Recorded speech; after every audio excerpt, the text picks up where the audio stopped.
a student of knowledge. He said, I'm having a hard time with intimacy. So he was sending some text mail or voice note or something, right? He said, bro, just give her some dirty words, Speak a bit dirty to her. By the way, this is permissible. And there's evidence from the Quran and Sunnah. So the brother said, you bloody so he said to her, man.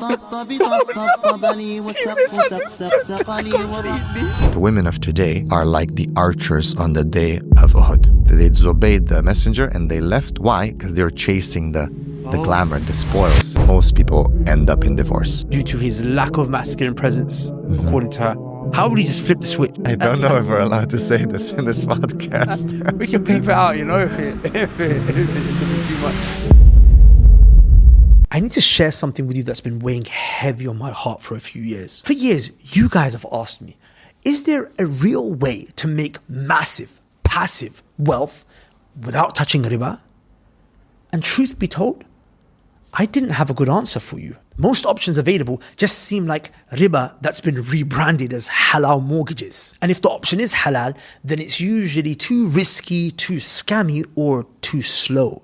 And then I came across Brother Sam Amin, who has $100 million of Muslim investor money invested in real estate. And this blew my mind. Here we have a guy who's helping people become multimillionaires through investing in real estate without riba. When I heard about it, I didn't jump on the opportunity straight away. I actually investigated it and I observed the brother for over a year. I met his investors that have made millions on the back of investing with him. One of his investors actually is an uncle who had humble savings that now have compounded into $7 million plus, Allahumma barik, in just a few years. His deal structure is actually amazing. You enter into a joint venture with him and his team manage it 100%. Within 2 years, you're expected to receive a 50% return on your investment, Allahumma barik, and there's no haram. It honestly got really emotional for me because we now have a vehicle that doesn't compromise your deen, nor does it compromise your ambition. So that's why I felt compelled to share this good news with you. So look, if you're serious about wealth creation and you have at least $100,000 liquid ready to invest and deploy within 30 days, and you want your money to move, you want it to multiply without any haram, then Sam's newest development project here in Dubai might just be your ticket to generational wealth. Now, if this appeals to you, it's important that you know that over $5 million has already been committed to this fund. And this round is going to be closing very soon, inshallah. I've placed the link to apply to invest in his fund in the description of this video below. Alhamdulillah, this opportunity is real, and so is the window. With that said, let's get back into the podcast. Alhamdulillah, wa salatu wa salamu ala rasulillah, amma ba'd, assalamu alaikum wa rahmatullahi wa barakatuh. Guys, today we have Ustad Gabriel Romani with us. How you doing, Sheikh? Okay? Barakallah feek. Ustad Gabriel has been involved in the da'wah for over 2 decades. Allahumma barik. People have started to hear about you recently, but you've actually been a veteran. I remember I used to hear about you from the likes of Ustad, Hisham, who now everyone is talking about on social media. MashaAllah. Over 12, 13 years ago. You used to attend your lessons, you'd give him assignments and things like that. Allahu barik. Sheikh, mashallah, you do counseling. You're a psychologist. MashaAllah. Student of psychology. A student of psychology. You trained in the field. You've been counseling Muslims in terms of their marriages and their relationships and for this whole time, heavily involved in the da'wah. And currently it seems that you've really committed yourself to this concept of helping men regain their manhood and women to just fall back in line with their femininity. Why is it that this has become such a crusade for you? And I mean that in a positive sense. Like, why is it that this has become your mission, whereas others might be focusing on other areas, Why is it that you've chosen this to be the fight that you're going to pick up? Bismillah, alhamdulillah, wa salatu wa jazakallah khair, barakallah feek. It started, I guess, when I became a teacher. I was doing dawah, as you said, for quite some time. But when I became a teacher, 2007, when I started my first, I noticed that young boys were very different than the way I grew up. I mean, growing up in the 80s and 90s, we were quite busy and doing manly things, and boys were boys and girls were girls. What does that mean? So guys were involved in very active things, fighting, sports, right? A lot of, I grew up in like the forests and mountains and stuff like that. You know what I mean? Romania? Yeah. So I grew up in Romania. I remember every weekend we used to have a trip to the mountains in Transylvania when I was at my grandma's. I used to go to the forest. I used to sometimes just skip, like just ditch, and my dad would be like looking for me. I'll get punished, because I'll just lose track of stuff, man. Like I'll just go and do things. Yeah? And girls were like kind of doing girly things. Like, oh no, this is like you boys, like they wouldn't be coming in like the forest and, like looking like, I remember one time we went looking for bears, Oh, wow. in Brasov, in my grandma's city, close to the Dracula castle, in that area. But you wouldn't have like girls doing this stuff. Like girls would be playing with dolls, and they were like, they'll try like help their mothers cook. They'll be outside and playing. I'm not saying they'll be like locked up and whatnot, but it was girls would be doing girly things. There's a clear distinction. Yeah, and they would like always kind of like, oh, you boys are like so rough, and like they wouldn't be like, no, we'll rough as well. We'll rough it up, and we'll compete with you. It was girls were doing girls things and boys were doing boys things. Okay, it was just very, very distinct. Even our clothes, like girls would be like nice little dresses and whatnot, and boys would be like roughing it up, like taking the shirt off and playing, football and stuff like that. Even playing together, you would never have the concept of boys and girls playing football together, man. It was just not there. Okay. And now you have like all these mixed things and whatnot. So it was a very clear distinction. Okay. When I started teaching, I started seeing my students. I taught boys and girls. I started seeing a weakness in the boys. And first I was like, okay, am I seeing things and whatnot? I started talking to them. I would have these like social study classes with them where they would ask questions and we would explore different topics. I was a fun teacher, people, I would always get like a little bit warned by the principal and whatnot, but I was a very fun teacher, And then I moved from Canada to the Middle East to teach, and I was teaching in a Bedouin area. Oh. Okay. And at that time, again, I started teaching just boys at that time. Then I really noticed the changes because I said, okay, well, in the West, I can see there's a lot of cultural shifts and whatnot. You kind of sometimes like, yeah, this is the West. You dismiss it. But then you come to like a Muslim country and then you see the changes in the classroom itself.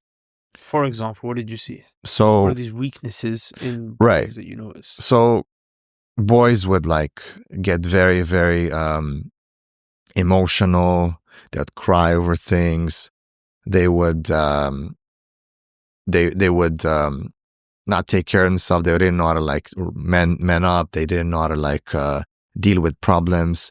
They wouldn't want to play outside anymore. They would want to like just stay on their phones and also some very feminine behaviors. Like I would start noticing guys doing their nails, plucking things, some homosexual behavior that was quite common in these schools, and I started getting, very, very shocked. So I started exploring it more, talking to them, same thing, having Q&As, discussing, trying to connect the curriculum. And I started getting started noticing things in the books and certain things, and I started getting deeper into looking into the curriculum as to what's going on, what's happening. Okay. And I saw that there is some changes that are taking place within the curriculum, within the cultures. Things. Do you think this was intended? As it was intended to like 100%. To emasculate. The boys? Yeah, to emasculate boys. To emasculate the boys. And on the other side, it was more clear, much, much more clear when it went to the girls' side. So when you look at the girls' side, the curriculum, the books, the culture that's being pushed into them, is basically anything you can do, I can do better. Okay, I'm a tough girl. I can match up to you. I can do it better.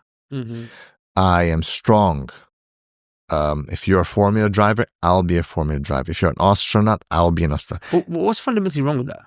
Why is it wrong for girls to want to be strong, to be tough, to feel like they can also match the men and be better than the men? What's wrong? That's a very good question.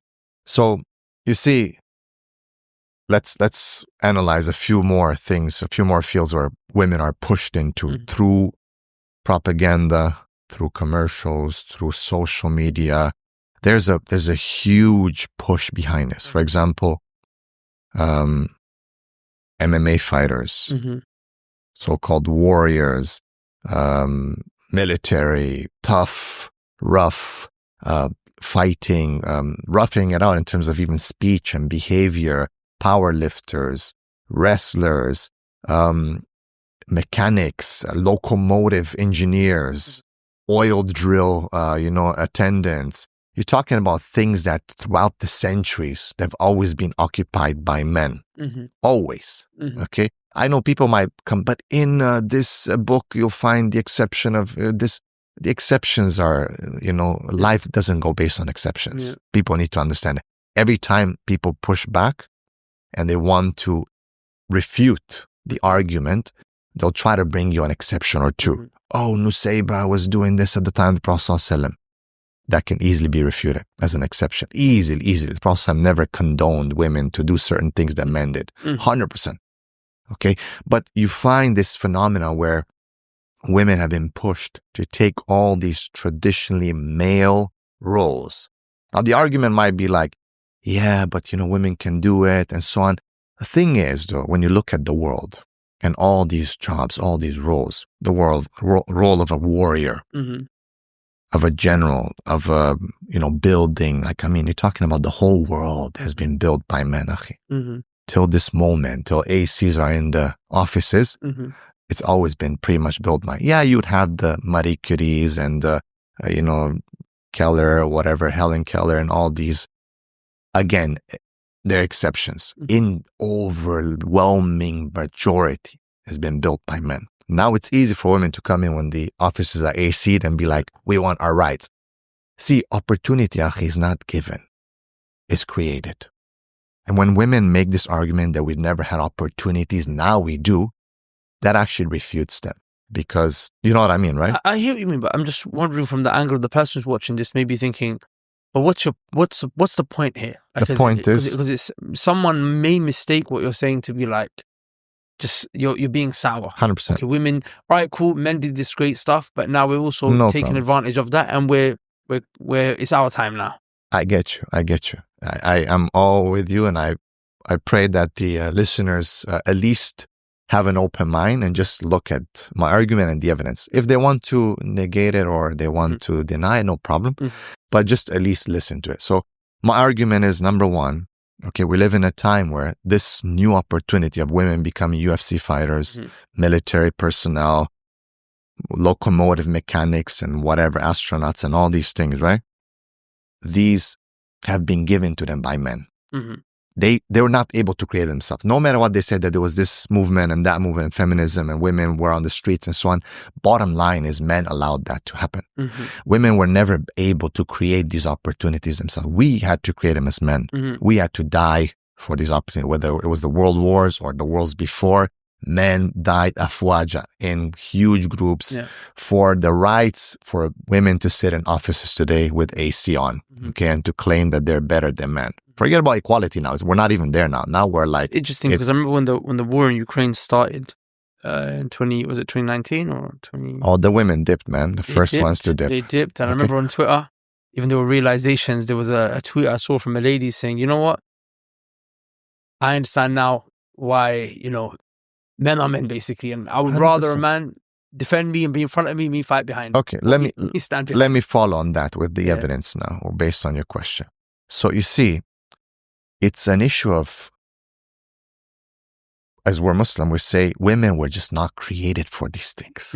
This is my main argument. From people might not be Muslim watching us, who don't believe or whatever. Even so, the evidence of your biology, the makeup shows that you're not able to do that. For example, women join the military force. The tests to get into military have had to be lowered for women to be able to join. Which makes your army weaker. 100%. But see, when men were part of the army, the standard or the benchmark was at a certain level. Firefighting, same thing, because you have to go through a very stringent test to be a firefighter. Okay. They had to lower the standards. People can just go right now really quickly and type in. Were the standards lowered for women? So they can actually... Also for men as well, to be able to? No, it was lowered for women to be able to to come in. But obviously, even for men, now they would be able to qualify, which means weaker men would be able to qualify as well. That's actually crazy. Right? So firefighting, military, police, anything that involves some heavy, strenuous exercise. For example, Hell Week, okay? The Marines, right? I mean, how many women have graduated from that? Very few, okay? There's always going to be exceptions, but I'm talking about how many men can make that Hell Week. So bottom line is they had to lower these standards for these women to be able to come in. My argument again, where's that equality? Forget about the difference. Let's just talk about equality. So my argument goes as follows. Women were not created to do these things.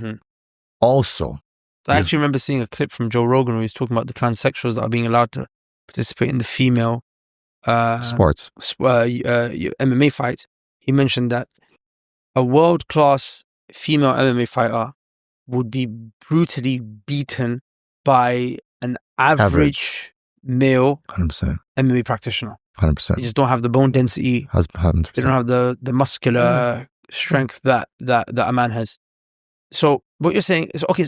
So what is the issue though? That if we how does this affect society?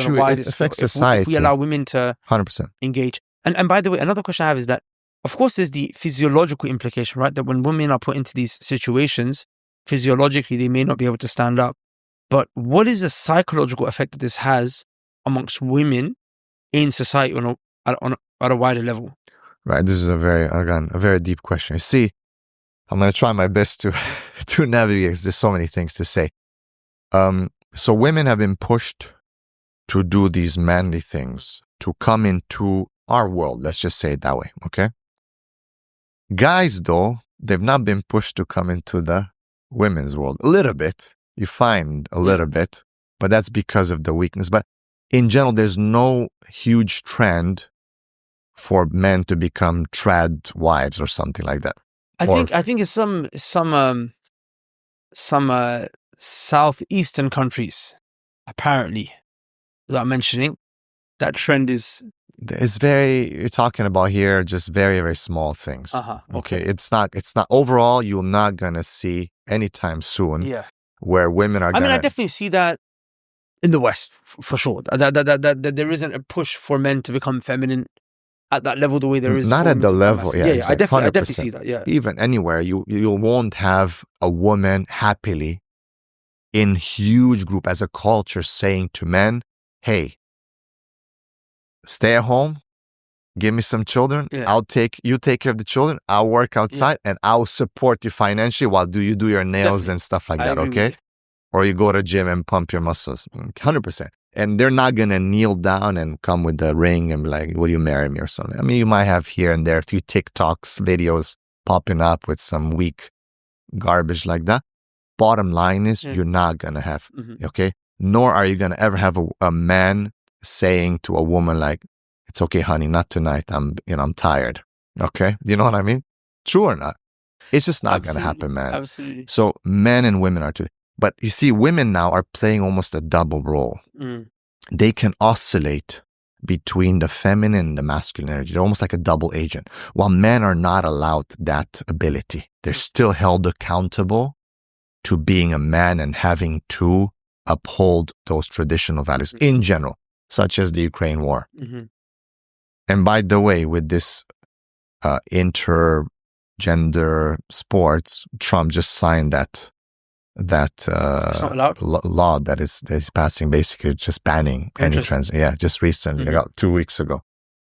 Anyway, bottom line is, women can. I wonder how all this is going to affect American society. But you see, that's the thing. It's a mess. Yeah. These kind of behaviors cause huge instability in society. Because now when women are oscillating between a masculine and feminine energy, they can basically take the opportunity of whichever side they go on, but avoid the responsibilities. So a woman can take the benefits of being in a man's paradigm, okay? Equality, I can do what you do, I have to have equal opportunity, gender pay gap, blah, blah, blah. But when things hit the fan, she can cry and be like, no, I'm a girl.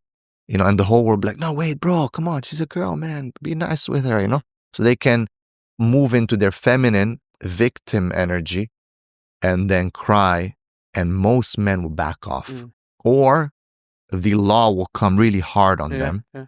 For example, women can accuse of men in the Me Too movement, just an accusation without any substantiated proof, and the whole law will come really hard on them, isn't it? Before we jump back into the podcast, I need to share something with you that changed everything for me.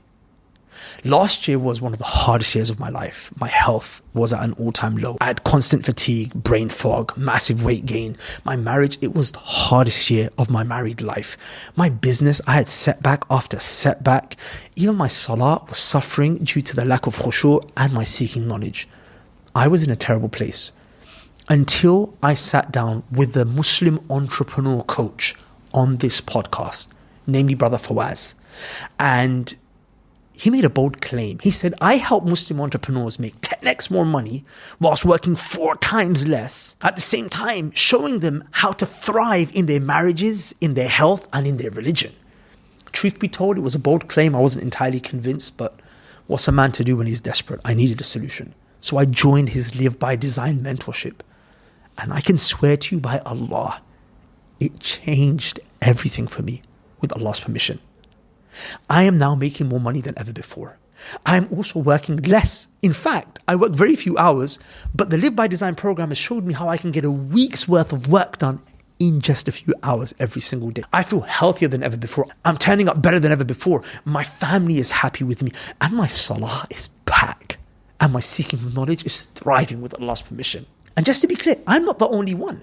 One of Fawaz's mentees on his program was making just 13K a month while struggling in his life. Just 6 months later is doing $500,000 a month. Allah Akbar. So here's the truth. If you're a Muslim entrepreneur that's making at least 100K every year, but you know that you're operating far from your actual potential and these other areas of your life that are very important are struggling, then Fawaz's Live by Design mentorship might just be the thing for you. But please be warned, it's not easy, nor is it cheap. But if you're ready to live a life that you design with Allah's permission, then check out the link below in the description of this video. This is the program that changed my life with Allah's permission. And it might just change yours as well, inshallah. With that said, let's get back into the podcast. Like, one thing I never understood. So when I was in school, that's when we were starting to see the masculinization of women. And I never understood when a woman would become aggressive and get in a man's face and then cry when she actually gets hit. So in my school at the time, it was a very violent school. So if girls would step to certain guys, and some of them would try and attack guys, some guys had the chivalry in them to take, some guys would knock her out. But that's the reality of things, right? So, with the like Me Too movement, right? I mean, everyone will jump. Mm-hmm. Everyone will believe a woman. Let's reverse a bit. Yeah. Let's say a man says, oh, this woman did something to me, right? I mean, most of the lads will pat him on the back, man, and be like, good job, bro. You're a hero. I mean, even in I was this funny interview with this supposedly young man, about 14 or something. And a teacher supposedly had a relationship with him, and it got exposed, but, they were really going hard at the girl, right? The teacher, because breaking professional conduct. But then they interviewed the guy, and he was like, I'm not a victim. He was like, I'm proud. Oh, no. He was like, who says I'm a victim? I think a good example also is with regards to domestic abuse. Like, there's a lot of domestic abuse, like men are being battered. Yeah. And I guess, obviously, men are chivalrous in nature, so they're not hitting their wives back, but they are being beaten and no one believes them. Yeah, 100%. I deal with a lot of those cases. I have clients who are getting smashed by their wives big time, man. Bottom line is that there's a double standard because there's a double standard of nature. We are not the same. وَلَيْسَ الذَّكَرُ كَالْأُنثَى. Okay?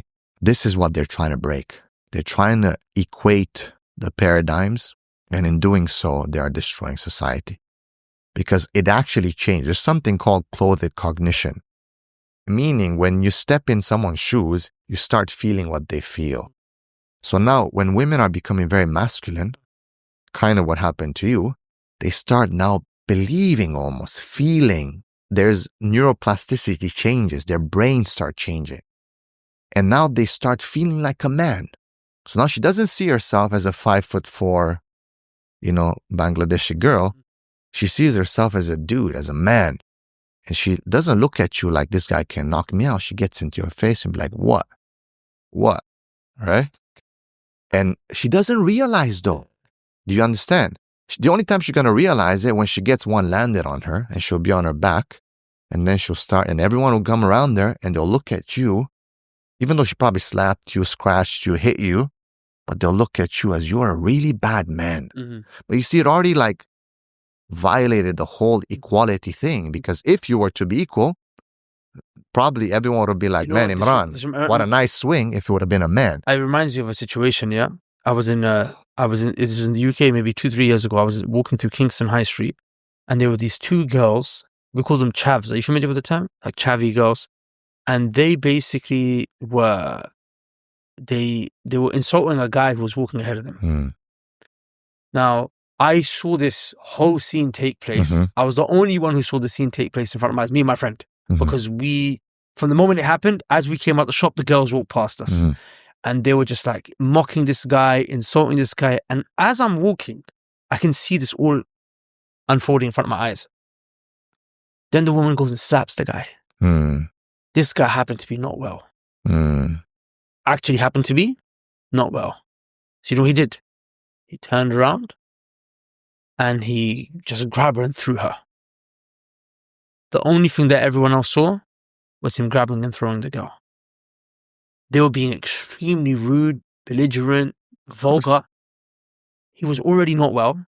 It came out later he wasn't well and he threw her, right? Suddenly, these guys came like heroes and attacked the guy. This one guy subdued the guy, put him on the ground, beat him up. Of course. And you know what was crazy? As they started doing that, the girls came and started attacking him even more. Imagine, as a guy, you've subdued this guy.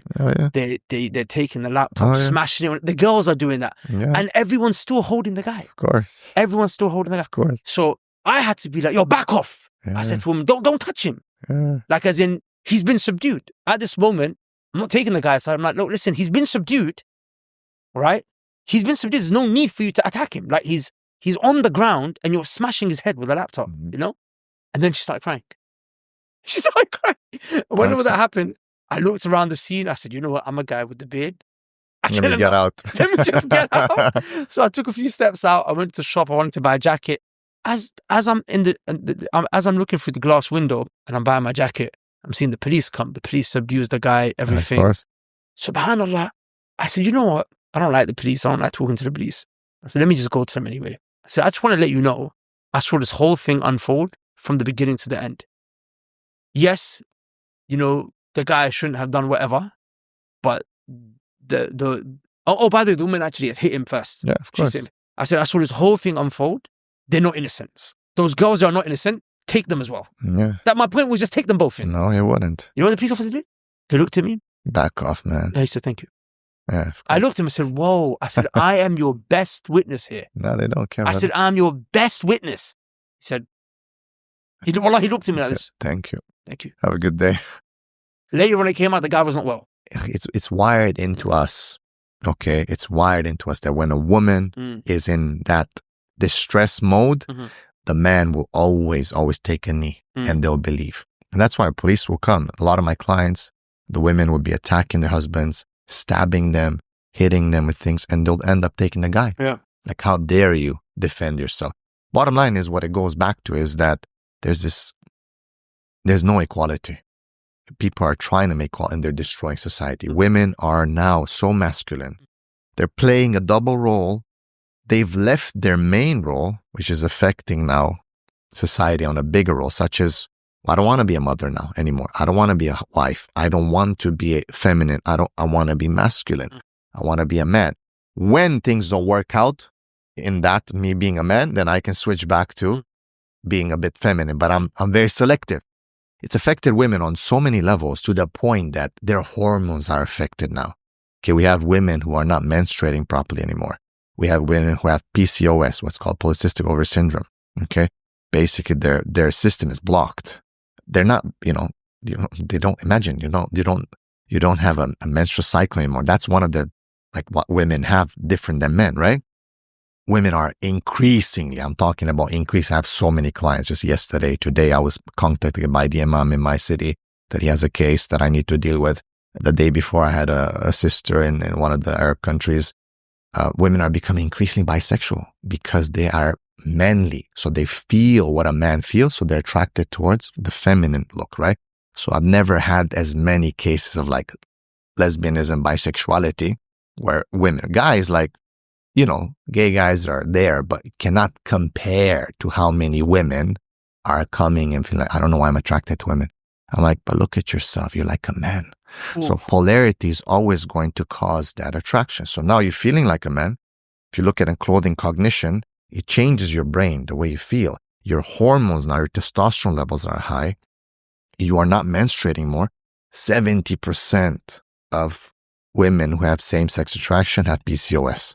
Imagine a 70%. So what is PCOS exactly? Polycystic ovary syndrome. Basically, their ovaries are blocked. Their fertility is affected. They cannot get pregnant. Okay? A lot of them don't menstruate. 60% of women that are attracted to 70 that are attracted to the same gender have PCOS. OS. Yes. Okay. So 70% of those women who are so-called bisexual. What's causing the PCOS? It's a hormonal thing. Okay. And hormone imbalance can be caused from lifestyle, cognition, the way you're thinking, so many things. So at the beginning, so basically, women are not being women anymore. So so coming back to that point, so the example that you gave of firefighters, police officers, people in like women in the army, still though these are areas that are dominated primarily by men. So what are other examples of the masculinization of women, right? Because women who still do their nails and put their makeup on and wear dresses, I think you'd agree they still are becoming more masculine, right? 100%. But they're not in the army. Yeah. So what are examples of the masculinization of women in that context so that those women can just be cognizant of that fact?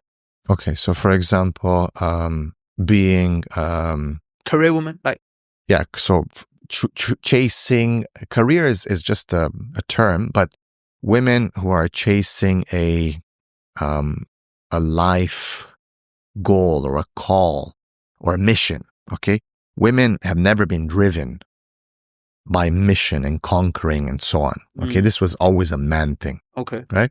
Women were kind of like in the back, usually supportive role. Great, alhamdulillah, they would raise the children. They were amazing in nurturing souls. All the great kings and leaders came from a woman. The nurturing, their role is so important. But you see, it's a nurturing, supporting role, right? It's not like I want to be the main player. I will be the supporter. One of the alims, he gave a beautiful mithal. He said that the women of today are like the archers on the day of Uhud. Oh, wow. Right? They're supposed to protect the main army. Wow. But they disobeyed the messenger and they left. Why? Because they were chasing the glamour, the spoils. Very no, I want to be and then there. That left a gap in the back that allowed them to attack. Right? Exactly. Like, for example, imagine you're a goalie in a football pitch, right? Got all these spectators screaming for you. And you're just sitting there in goal. And, some shots are being thrown at you, you save, but you're not really the guy who puts the... Not the striker. It's always the striker, right? So now you say, people on the crowds are screaming, go, go, go. And now you're like, I should go and score a goal, man. Right? So you leave. Such a good analogy. So you leave your net and you're like, and you miss the goal. And guess what, the sweeper from the other team hits the ball all the way from his goal over everyone. Tuck, tuck, tuck, boom, in your net, because your net is open. I actually remember seeing a tweet, subhanAllah, when I just started practicing all close to that time, something along the lines of, and it really impacted me when I was seeing all this feminism coming around. The ummah will not be victorious until the women come back to realizing their roles. 100%. Because you're not raising children, you're not raising the next generation. You are not, you're too busy focusing on your mission. 100%. But the ones who will carry that banner, you've forsaken them. I remember listening to, my sheikh actually told me he listened to an interview on the radio, a show called LBC, in the UK. And a woman came on saying, I had to pick between paying my mortgage and having a child. Mm-hmm. And I picked my mortgage. 100%. She's now 50. Can't even have a kid. She's got a cat. She's got a cat. Yeah. But look how depressing that is. But it's called the Twoman Problem. Okay, in business, meaning your two people have been investing heavily, now are competing for the same position. Mm-hmm. Before, men were basically competing for a certain amount of position, manly position that would have to be filled. Now you have a loads of women coming in and competing for those same positions that are manly. Now the guys are not trying to be, with all due respect, I don't know what women do, but like, let's say some kind of a, girly role, right?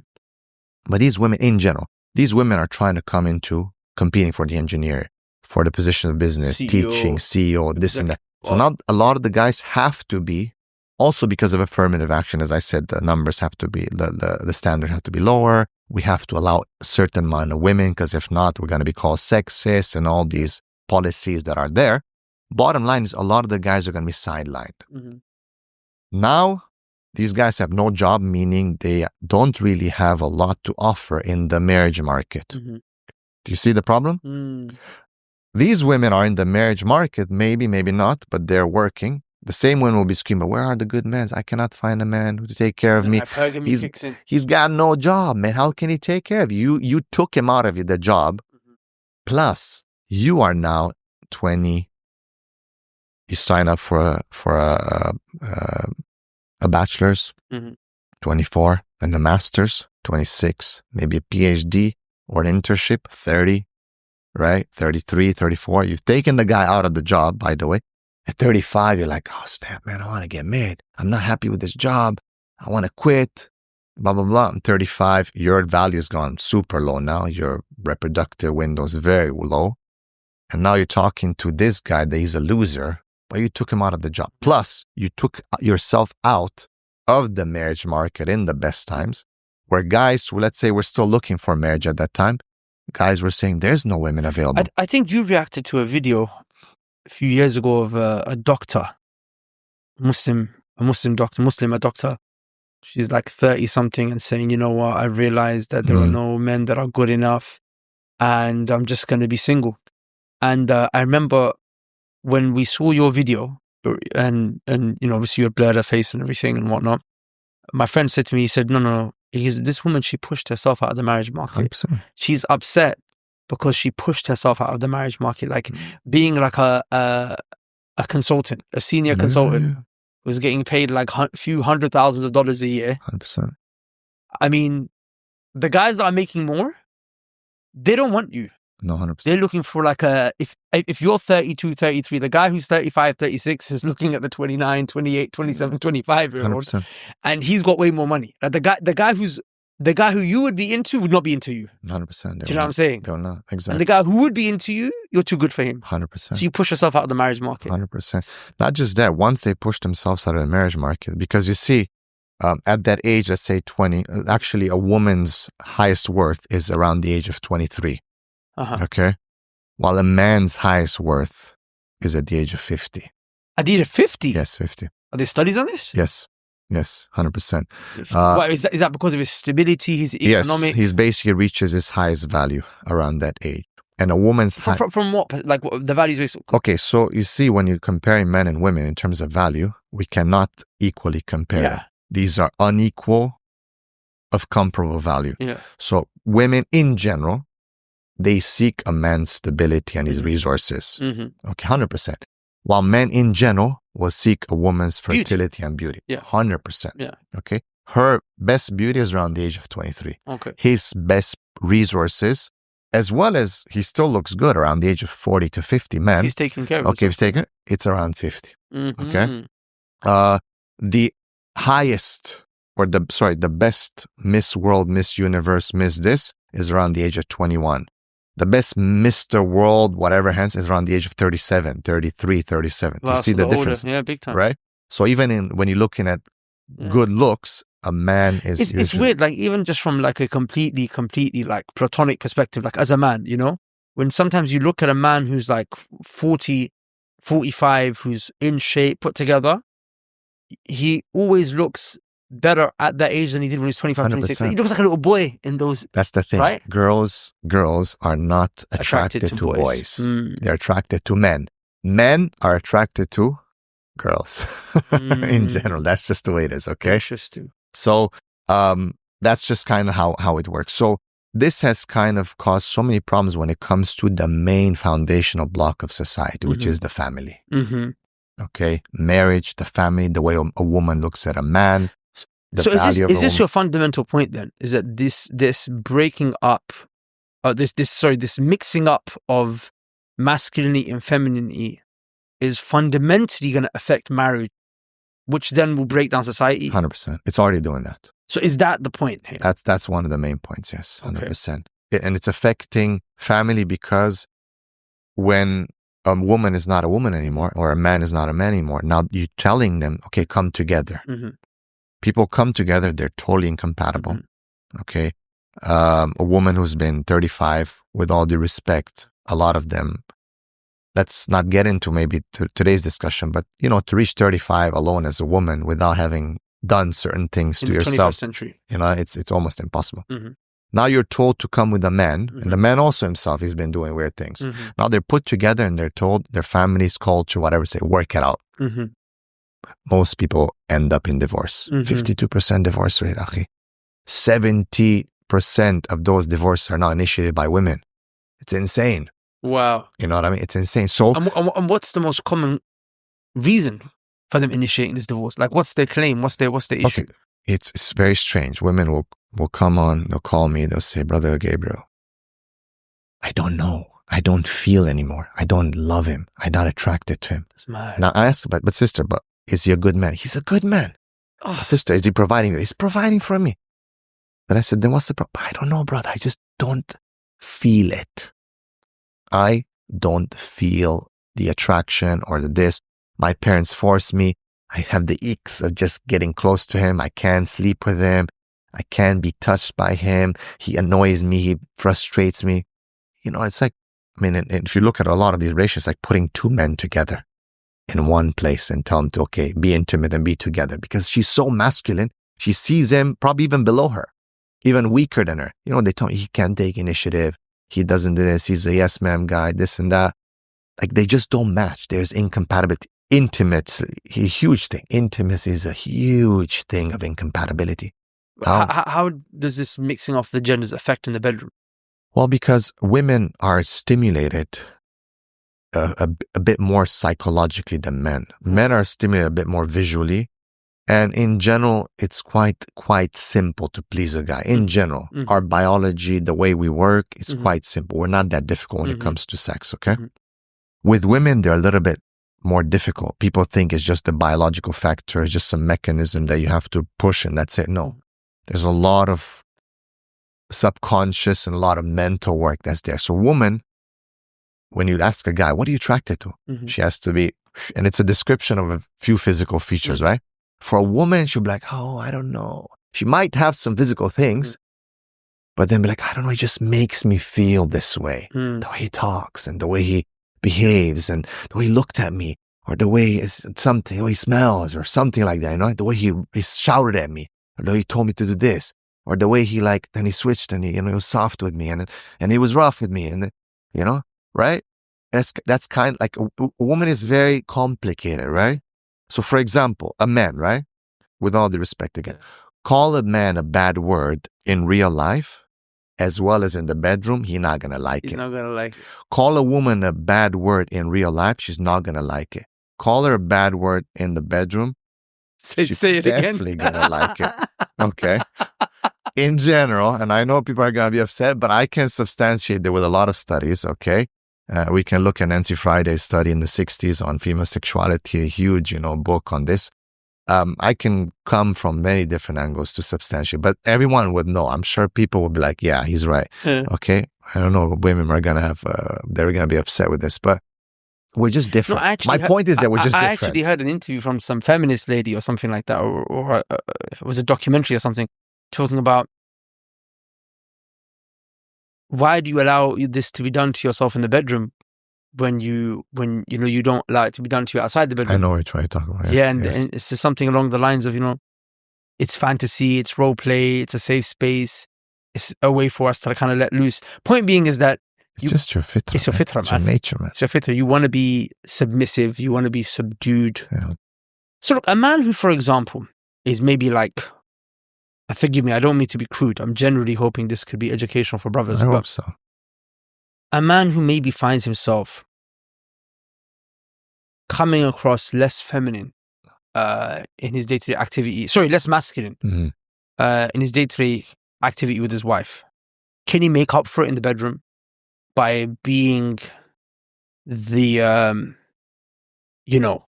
bit more assertive and, manly in the bedroom? Yeah. He could. However, for a woman, intimacy starts outside of the bedroom. Right? For a woman to be ready to have intimacy, it's not a switch, right? Women are more like ovens. You have to preheat the oven, right? Make sure it's the right temperature. Guys are more like a microwave, tang, tang, tang, a couple of buttons and it's ready.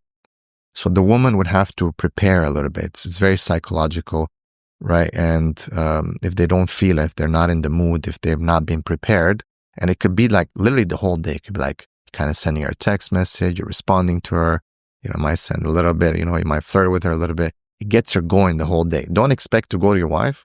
So practically, so what's something a man could say to his wife to throw her off? Like a man who's a bit more on the feminine side, or being perceived as feminine or not as masculine. Like a woman is not attracted to him due to his lack of masculine presence, according to her. How would he just flip the switch to just be like, yo, the man's here? I don't know if we're allowed to say this in this podcast. We can bleep it out, if it is a bit too much. Again, it's a bit difficult. I don't know if you can actually flip a switch.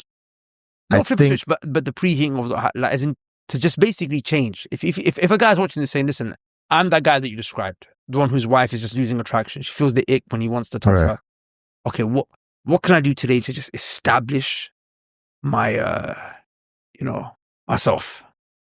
Well, you could probably reach over to her and whisper something in her ear and then get up and go to the bedroom and she'll follow him. Most likely, if he says the right thing to her, you know what I mean? She'll follow him because in the end of the day, a woman is a woman. But if he whispers I love you. Probably is not going to work. Okay. So what type of things? We don't have to mention specifically what is the nature of this type of talk that he needs to do to kind of...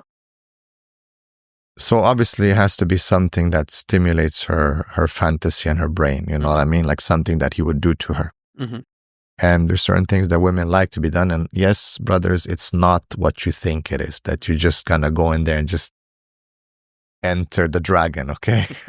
All right, that's probably, it's for a woman to be ready for that, it's a little bit down the line. You want to talk a little bit more on the foreplay side, something that's going to get her, And women are very, very, stimulated by that stuff. And if a man can tell a woman a few words that will get her going, then she'll be ready for the next stages. Okay, I think it's possible. But again, I believe it's more about the building. He can do those things and build towards that through, let's say you're at work, you're messaging her, you're feeling the heat, she's probably not feeling it, but you just kind of setting up the tone, you're probably going to start feeling it. By the time you get home, you're not going to have to whisper anything in her ear, you know what I mean? This reminds me of something. So we were on Umrah once. So there was a brother, right? We all know him. He was like, when we were on Umrah, there was a student of knowledge that was with us. He's a nice guy. He's one of those nice guys, newly married. And the brother was just kind of like, this brother, he likes to just, encourage the brothers to be assertive in their households. So he's like, you know what will help make your wife go crazy? As like a passionate. He goes, just randomly say to her one day, to her, look, if you talk to another man, I'm going to kill you. Just randomly just text her. And then watch what happens, right? So the brother, the talib ilm, mashallah, the hafid of the Quran, sahib khair, he goes, what? Let me try it. So he's with us. And he messaged his wife, right? He goes, listen, where are you? First you have to ask, where are you? He's like, I'm just out with the kid in the play area. If you look at another man, I'll kill you. By the way, guys, no one should be killing their wives. I'm just telling a story. I'm not condoning anything. I'm just telling a story. I'll tell you a story on the same and then, line. Do you know what her response was? Because, babe, what's going into you? With one of the emojis, like, they are passionate emojis. And he was like, bro, this is mad. Like, seems like she's onto me. Yeah, because it's like, that even though women would say that's controlling, coercive behavior, bottom line is they just want to be protected, and it feels good. It turns them on, right? When a man speaks a bit rougher, but again, it has to be a balance. They don't always like that, and that's where a lot of guys make a mistake. They think because then you become a jerk, right? Then you become exactly. Oppressive. They think women just no. You need to know how to read a woman. It's a game. It's a game. It's a game. Same thing, a student of knowledge, okay? So we're advising the brother. He said, I'm having a hard time with intimacy. So I said, we said basically, so he was sending some text mail, voice note or something, right? To his wife. I said, bro, just give her some dirty words, Speak a bit dirty to her, okay? Because like... By the way, this is permissible. And there's evidence from the Quran and Sunnah, which we can maybe go into a different day. So the brother said, you bloody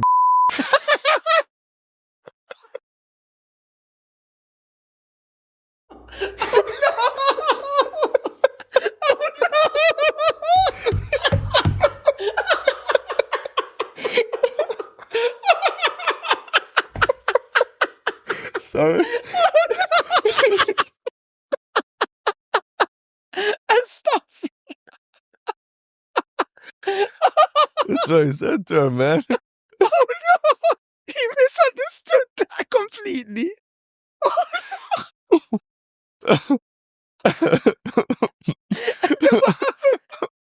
no! She was like, what the heck is this guy doing? He definitely had not none that time, man. He was getting none. Oh, wow. Stuff. Oh, wow. Sorry, man. People might be interested, when Allah Azza wa Jalla says in the Quran, لا رفث ولا فسوق ولا جدال في الحج. Rafath, there's no rafath in Hajj in the state of Ihram. No. The scholars, they mention what rafath in aqwal of the Salaf and the Sahaba is that rafath is talking very directly and explicitly to your wife about what you're going to do with her. What you're going to do to her. And there's even videos of mashayikh online asking the question. They said there's a difference between insulting and sexual explicit talk. Sexual explicit talk is allowed, but you can't insult. No, you can't insult. You can't say the B word, but the guy said to his wife.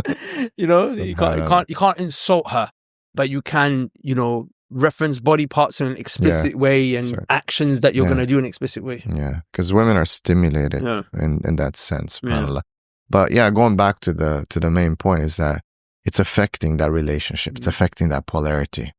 Okay, women don't look at a man anymore with that desire and passion that they used to do. Okay, guys really have to step it up. But that's also their fault because they've exposed themselves to that masculine energy. And now they're feeling very, very masculine. It's causing a lot of sexuality problems, a lot of hormonal problems. And in the end, it's affecting the behavior between the spouses. which leads to breaking up the family, delay of marriage, incompatibility, divorce, marrying late, not marrying, and so on. In the end, the family's been affected. Children, lower number of children, instability in children, household problems, right, divorces, and then generational trauma. So slowly, the society is getting weaker and weaker.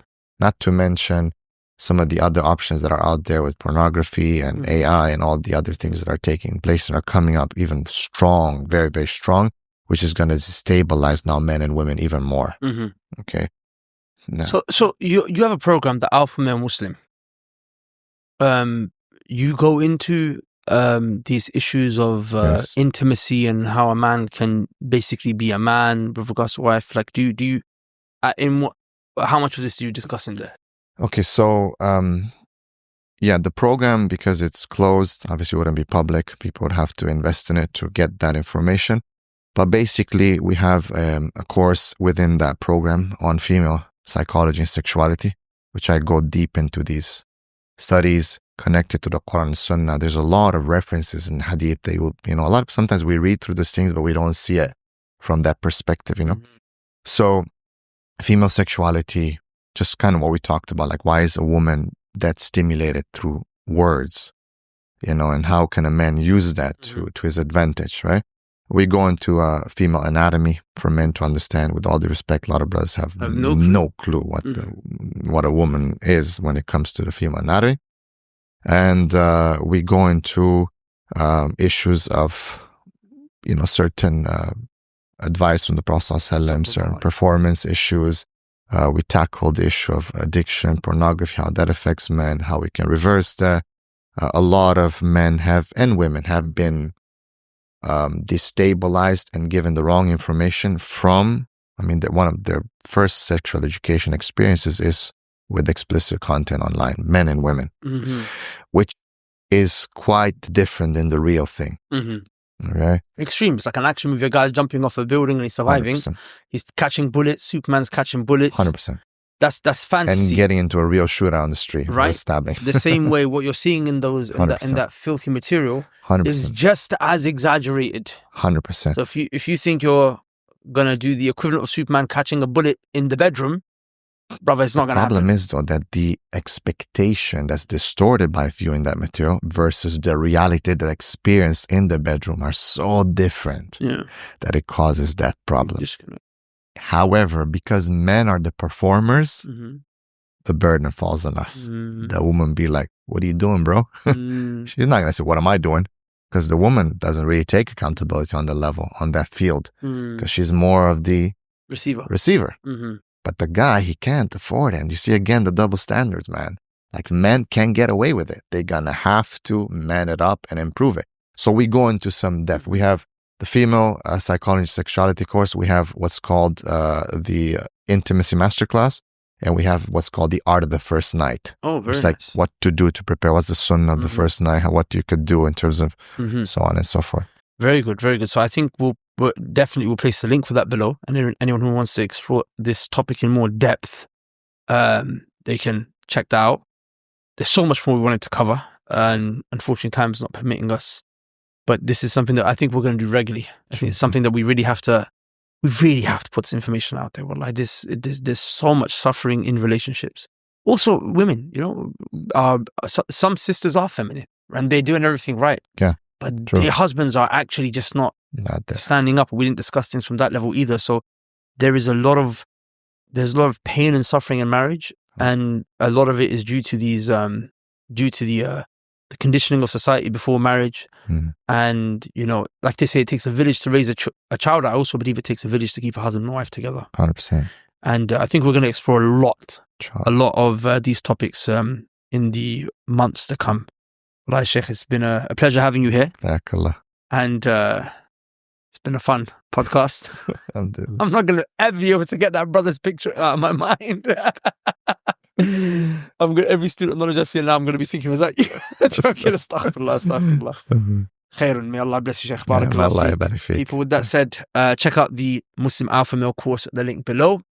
And may Allah Azza wa Jalla protect you and grant you barakah in your marriages. Ameen. Subhanaka Allahumma bihamdik. Ashhadu an la ilaha illa ant. Astaghfiruka wa atubu ilayk. Assalamu alaikum wa rahmatullahi wa barakatuh. Barakallah fi shaykh. Hakallah. Okay, I know you're here for the podcast, but I need to share something that's been happening behind the scenes with you.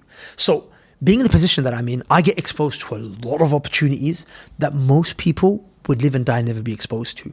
I obviously can't make use of all these opportunities. And in those situations, it just makes sense to share it with you. There is a brother who's helping brothers who have zero business experience start making money online.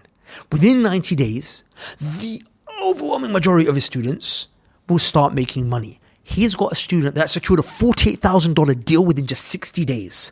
His students are making $10K a month. This is ridiculous because he's literally taking guys from zero to hero with Allah's permission. Now, I'm sure you've heard these type of claims before. And so have I, which is why I didn't really buy it until my previous sales director, my head of sales came to me and said, listen, bro, this guy's program is different. Like, people are making money. Like people when they join this program are not saying I was inspired. They're not saying I was motivated. They're saying I made bread with Allah's permission. So naturally, I had to get in touch with him. And I asked him, I said, Akhi, how do you do it? And he said, the process is simple. I help Muslims become solopreneurs where I get them to secure deals between brands and influencers. I show them how to structure the deal and make the cut in between. And I show them how to do it in a way that's halal. I have never seen someone whose program has got such a high success rate. And it makes sense. Why? Because this is not like a course that you're just going through. This is a hands-on mentorship. This is feedback loops. This is a very hands-on program. Now, with these things, there's always a catch. And the catch here is that it's very hard to get inside this program. They've had well over 10,000 applications and less than 2% have been considered. And more than 98% of those applications have been rejected. Now, I'd love to tell you that this is just like a scarcity tactic, but no, genuinely, like they are so obsessive about the type of people that they let through because they want to make sure they safeguard their success rate. So they want to make sure that you're actually qualified for the program. So look, if you're ready to stop watching others win and actually start winning yourself, and you've been looking for that golden opportunity, you can apply to join Brother Abu Lahya's marketing influencer mentorship at the link below. It's real. And inshallah, it could be that break that you've been waiting for, man.